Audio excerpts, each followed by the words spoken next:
ఈరోజు మనం ఇండియన్ కాన్స్టిట్యూషన్లో ఆర్టికల్ 10 అంటే ఏంటో తెలుసుకుందాం.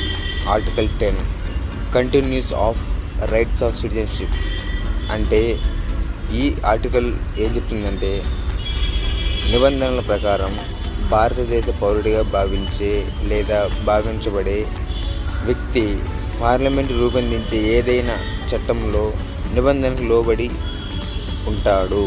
ఉండాలి. అటువంటి వారిని భారతదేశ పౌరుడిగా కొనసాగిస్తారు.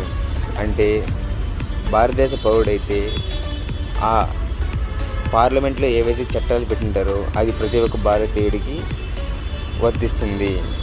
వర్తించాలి. అలా అని మన ఆర్టికల్ 10 చెప్తుంది. పార్లమెంట్ ఏదైతే చట్టాలు తెస్తుందో అది ఒక భారతీయ పౌరుడికి ప్రతి అందరికీ వర్తిస్తుంది. వీడియో నచ్చితే లైక్ చేయండి, సబ్స్క్రైబ్ చేయడం మాత్రం మర్చిపోకండి. Thank you.